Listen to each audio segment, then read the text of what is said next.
But we now turn to a very serious story indeed. If we look at the front pages today, you'll see here in the Daily Mail, there are some really devastating pictures of destruction and death in Ukraine. The Daily Mail headline reads, Putin bombs children's cancer hospital. It shows images of young patients being comforted after a Russian missile strike hit a children's hospital in Kyiv yesterday. And in the Mirror, you'll see the headline today, atrocity in Ukraine. Putin bombs cancer kids. Russian strike on children's hospital sparks global fury. I mean, they really are unbelievably distressing pictures. So Keir Starmer has condemned the airstrike. He shared online that attacking innocent children was the most depraved of actions, adding, "We stand with Ukraine against Russian aggression. Our support won't falter." And he's heading to a meeting with NATO leaders in the US today. This will have to be, Mike, a very serious focus indeed, won't it? Absolutely. I mean, the amount we spend within our economy on defence is central to the whole political argument at the moment.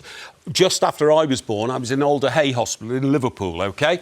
Now, can you imagine being in a hospital in Liverpool when a missile strikes out of the air, because we've seen the actual picture of the missile that hit the hospital and blows the place up and 30 people are dead. It's incomprehensible to us here in the civilised world, and therefore we've got to recognise just how serious the threat from Mr Putin and Russia is and think seriously about what we spend to defend ourselves. We certainly do, and obviously in this country we're focusing on, oh dear, it's raining, and isn't it a shame in our beautiful British institutions like gorgeous Wimbledon with its strawberries and cream, and absolute washout, what a shame. But we've got to juxtapose that, I suppose, with what's going on everywhere else. And the Ukrainian tennis player, Elina Svitolina, wore a black ribbon during her match yesterday afternoon and spoke about the events in an interview afterwards. It was not easy to focus today on the match, and since the morning it's very difficult to read the news, and just to go on the court, it's extremely tough. So I'm happy that I could play today and get a win. Look, it's almost unimaginably difficult, isn't it, to imagine what she's going through. Sure. Because she's got to be on her absolute A game. The whole world is watching her performance, and yet look at her, she's in bits, quite rightly so. And we've seen that for the past couple of years, haven't we, with Ukrainian sports players? But I thought it was really interesting, Mike, that you said it's incomprehensible that this kind of thing, we could see this kind of thing happen. But unfortunately, it is comprehensible now, because for the past 9 months as well, we've also been seeing hospitals and children's hospitals being bombed in Gaza. It's absolutely devastating to see that children would ever become victims of war, or that sick, innocent people in hospitals would be targeted in this way. It's absolutely devastating. You know, the Kremlin have responded by saying it's absolutely untrue that the destruction was caused by them. They're saying that it was Ukrainian defence missiles. I mean, you've got to take that, with a pinch of salt.